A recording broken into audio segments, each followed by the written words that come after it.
ان اللہ و ملائکتہ یصلون علی النبی یا ایھا الذین آمنوا صلوا علیہ وسلموا تسلیما صلو علی الحبیب الصلاۃ والسلام علیک یا سیدی یا رسول اللہ وعلی آلک و اصحابک یا سیدی یا حبیب اللہ الصلاۃ والسلام علیک یا سیدی یا نبی اللہ وعلی آلک و اصحابک یا سیدی یا نور اللہ سبحان ربک رب العزت عما یصفون وسلام علی المرسلین والحمد للہ رب العالمین والصلاۃ والسلام علی سید المرسلین اما بعد فاعوذ باللہ من الشیطان الرجیم بسم اللہ الرحمن الرحیم۔ کیا کوئی قادیانی کسی حکومتی عہدے کا حقدار ہے یا اس کو کسی حکومتی عہدے یا اقتصادی امور کی کمیٹی کا رکن بنایا جا سکتا ہے؟ شریعت محمدی صلی اللہ علیہ وسلم میں اس کا کیا حکم ہے؟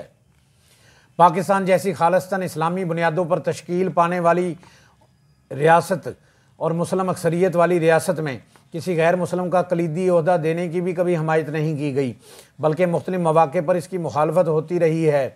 لیکن ایک عام غیر مسلم جو آسمانی مذہب کا ماننے والا ہو، جو اپنے عقیدے کو اسلام کا نام دے کر دھوکہ دہی کا مرتکب نہ ہو رہا ہو اس میں، اور خود کو ایک قادیانی، احمدی، لاہوری، مرزئی کہلانے والا غیر مسلم میں زمین آسمان کا فرق ہے۔ عقیدہ ختم نبوت کا انکار کرنا اور اسلام کے مد مقابل اسلام کے چیزیں استعمال کرتے ہوئے نیا دین پیش کرنے کے باوجود قادیانی خود کو مسلمان ظاہر کرتے ہیں اور اپنے کفری عقائد کو باطل تعویلات کے ذریعے اسلام باور کر کے اہل اسلام کی دل شکنی کے مرتکب ہوتے ہیں، اور شرعی اصطلاح میں ایسا کرنے والا شخص زندیق کہلاتا ہے، اور زندیق کا کفر انتہائی درجے کا کفر ہے۔ اس لیے پاکستان کی مجلس شورا نے 1974 میں متفقہ طور پر قادیانیوں کو غیر مسلم اقلیت قرار دیا۔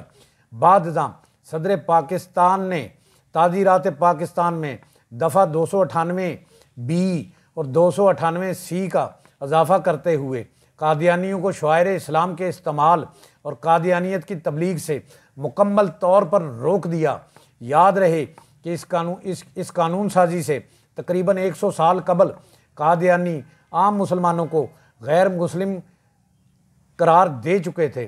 قادیانیوں کے موجد مرزا غلام احمد قادیانی لعنتی کے مطابق جو مسلمان اس کی دعوت یعنی قادیانیت کو قبول نہیں کرتا وہ غیر مسلم ہے۔ اس طرح قادیانیت کے پہلے خلیفہ مرزا بشیر نے لکھا ہے کہ غلام احمد قادیانی پر ایمان نہ لانے والا کافر ہے اور ان سے کافروں والا سلوک کیا جائے۔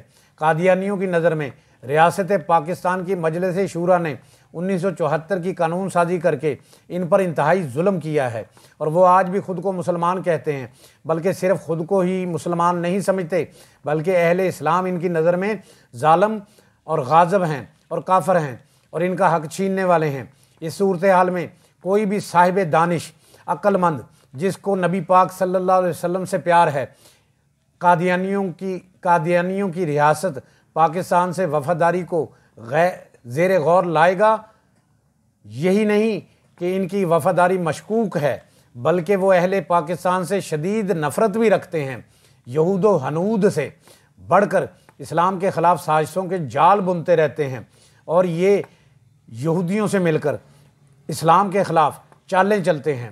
ان کی منافقانہ روش، اسلام سے بغض اور اناد اسلامیہ، پاکستان سے دشمنی اور دھوکہ دہی کسی سے ڈھکی چھپی نہیں ہے۔ اللہ تعالیٰ نے قرآن مجید میں ایسے لوگوں کو رازدار بنانے اور امور حکومت میں شامل کرنے سے منع فرمایا ہے۔ قرآن مجید میں اللہ تعالیٰ کا ارشاد ہے، اے ایمان والو تم غیروں کو اپنا رازدار نہ بناؤ، وہ تمہاری نسبت فتنہ انگیزی میں کبھی کمی نہیں کریں گے، وہ تمہیں سخت کارروائی پہنچانے کی کوشش رکھتے ہیں۔ بعض تو ان کی زبانوں سے خود ظاہر ہو چکا ہے، اور جو عداوت ان کے سینوں میں چھپی رکھی ہے وہ اس سے بھی بڑھ کر ہے۔ ہم نے تمہارے لیے نشانیاں واضح کر دی ہیں اگر تمہیں عقل ہو۔ کیا اس آیت مبارکہ میں بیان کردہ دشمنان اسلام کی نشانیاں بیان کردہ اس طبقہ میں موجود نہیں ہیں؟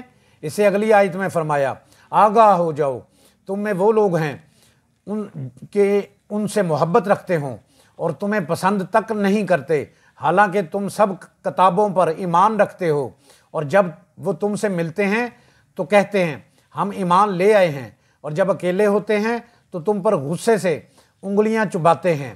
فرما دیں مر جاؤ اپنی گھٹن میں، بے شک اللہ دلوں کی پوشیدہ باتوں کو خوب جاننے والا ہے۔